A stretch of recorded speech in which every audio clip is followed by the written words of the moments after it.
आता शहापूर या ठिकाणी आणि शहापूर या ठिकाणी देखील नागरिकांचा विरोध इथे दर्शवलेला दिसून येतोय। आपण पाहू शकता कशा प्रकारचा हा जमाव जमलेला आहे।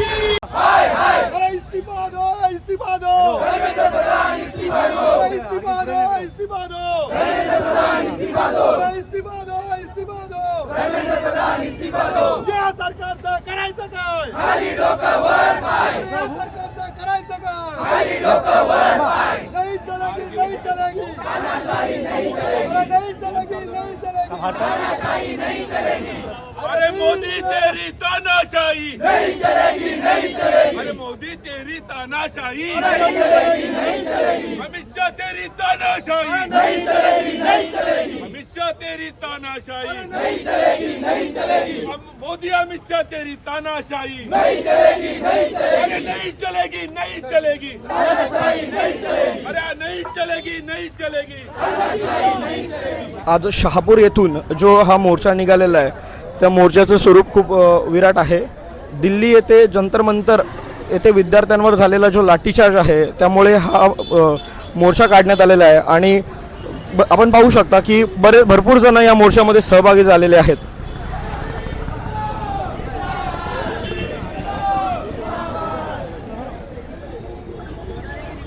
युवा पिढीचा देखील या मोर्चामध्ये मोठ्या प्रमाणात असा सहभाग आपल्याला दिसून येतोय।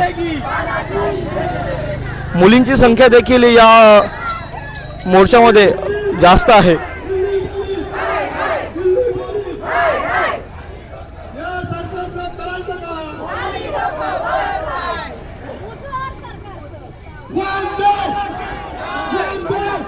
अरे मोदी तेरी तानाशाही नहीं चलेगी, नहीं चलेगी। अमित शाह तेरी तानाशाही नहीं चलेगी, नहीं चलेगी। भारत माता की जय। भारत माता की जय।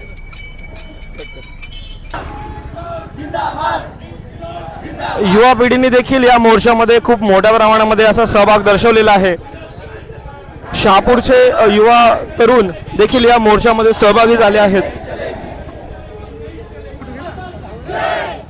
जब सरकार डरती है पुलिस को आगे करती है। जब सरकार डरती है पुलिस को आगे करती है। जब सरकार डरती है पुलिस को आगे करती है।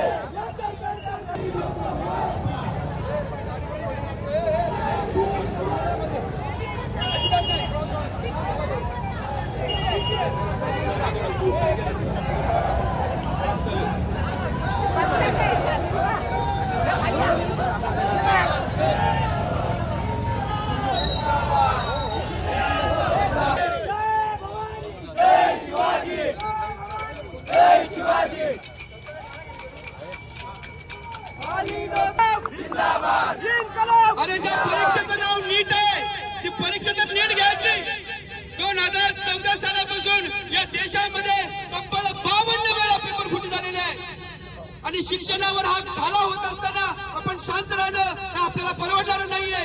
लोकशाही वाचवायची असेल, विद्यार्थ्यांना वाचवायचं असेल, शिक्षण व्यवस्था वाचवायची असेल तर यासारखे मोर्चा आपल्याला काढावे लागतील।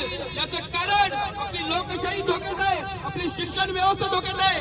अनेक प्रश्न आपल्या देशामध्ये तयार झालेले आहेत। अरे जी मुलं त्या जंतर मंतरवर बसली होती ती कशा करता बसली होती? ती आपल्या न्याय हक्क मागण्यांसाठी त्या ठिकाणी उपोषण करत होती, शांततेने उपोषण करत होती। त्यांच्यावर लाठीचार्ज केला आणि त्यांना मारलं, त्यांना हाकलून, त्यांना मारून या सरकारला भेटणार काय? या सरकारला जाब विचारण्यासाठी आपण आज सगळे या ठिकाणी एकत्र आलेलो आहोत। प्रशासन व्यवस्था, ही सत्ता व्यवस्था बदलण्याची प्रचंड गरज आहे। कारण या देशामध्ये शिक्षण व्यवस्था राहिली नाही तर येणारा काळ हा अतिशय भयावह असणार आहे।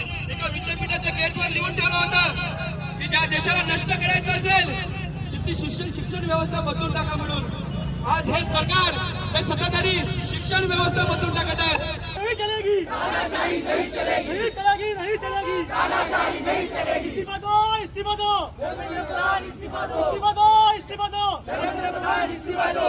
अरे जब सरकार डरती है पुलिस को आगे करती है। जब सरकार डरती है पुलिस को आगे करती है। जय जय जय जय जय भीम। जय भीम, जय भीम। जय जय जय जय जय भीम। जय भीम, जय भीम। इनकलाब जिंदाबाद, इनकलाब जिंदाबाद। भारत माता की जय।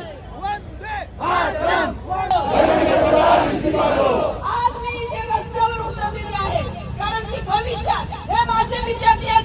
संपत्ती आहे, देशाचं भविष्य आहे. जर ते भविष्य आज संकटात असेल तर इथला प्रत्येक व्यक्ती रस्त्यावर उतरलाच पाहिजे. आज 1 महिना झाला, इथले विद्यार्थी, आमचे विद्यार्थी तिथे 1 महिनाभर उपाशी तापाशी बसलेले आहेत. त्यांच्यावर लाठीचार्ज केला, त्या लाठ्यानं खिळे होते, त्या खिळ्याने त्या मुलांना मारलं. अरे नालायकडून लाज कशी वाटत नाही? 17-18 वर्षाची मुलं न्यायासाठी बसतात आणि त्याला तुम्ही काठीने मारतात. शेम शेम शेम